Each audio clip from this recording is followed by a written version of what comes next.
Эл арасында адашып сүйгөнүмдөн келдим сага, сүйүүмдү айла кылып кайрып берчи деген керемет саптары бар сөзү Омор Султановго обону Асанкалы Керимбаев агабызга таандык Ак булуттар деп аталган чыгарма кеңири таралып, угуп ырдап жүрүшөт. Акындын айтуусунда бул ыр 70-жылдардын аягы, 80-жылдардын башында жаралган. Ар бир адам сүйүү деген оору менен ооруйт эмеспи? Бул сезим абдан күчтүү сезим. Башкалар сыяктуу Омор агай да учурунда бир татына кызга ашык болот. Бул чыгарма ошол кызга арналган. Ортодо таарынышып, турмуш шартка байланыштуу бир тобу убакыт алыстап калышат. Ажырашуу өтө оор нерсе. Агай өзү көлдө чоңойгондуктан бир күнү жалгыз көл жээктеп жөнөйт. Көлдүн үстү тыптынч, асман көпкөк, бирок булуттар калгып кетип жатышкан экен. Мына ошолордун бардыгы табияттын көлдүн керемет көрүнүшү да ушул чыгарманын сюжетинин жаралышына түрткү болгон. Ырда башкы каармандар көл, булуттар жана эки сүйүшкөн жаш десек болот. Агай алгач бул ыргы обончуга деп деле ойлогон эмес.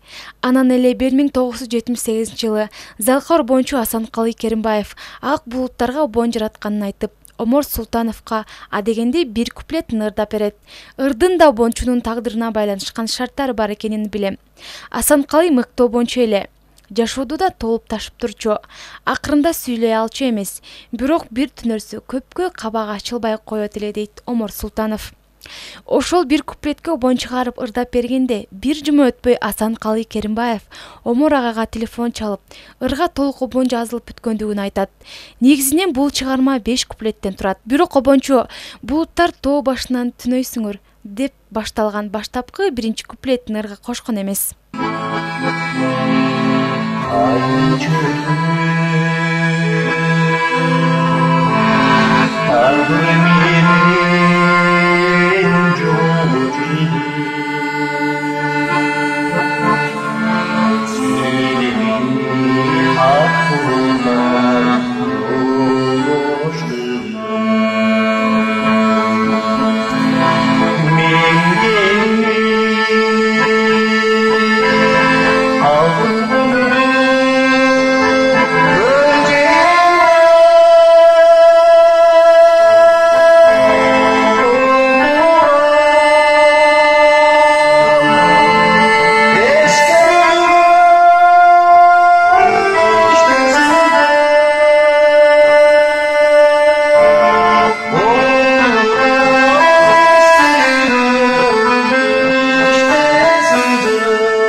Кыш мезгилинде мен көлгө өзүмдү айылым тосорго бара жаткам.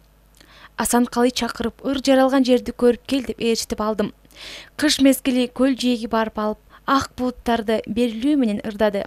Бир аздан кийин карасам Асанкалы ыйлап жаткан экен. Аздан соң мен да ошол октоп ыйладым. Кечинде Акембай деген таекемдикине боз үйдө отуруп ырдап берсе, толкунданып чыдабай кеткен таекем ыр үчүн түн бир окум экендигине карабай, бир козусун союп берген эле. Ал өзү ырдачу деле эмес. Менимче Асанкалыдын ырдаган өтө чоң таасир берсе керек.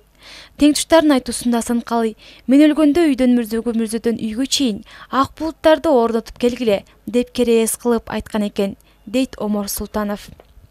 Орустун бир композитору айткандай, обончулар элден алып элге беришет эмеспи? Убакыттын өтүшү менен мыкты композиторлор чыкса, бул ырдын обонун негиз кылып алып, бир чоң симфониялык чыгарма жаратса болчудай. Музыкалык жанрга бир нерсе негиз болуш керек эмеспи? Ал эми поэзия түрүндө салабаттуу, кийинки муундарга айтып ырдап жүрө турган ырлардан болот го деп ойлойм.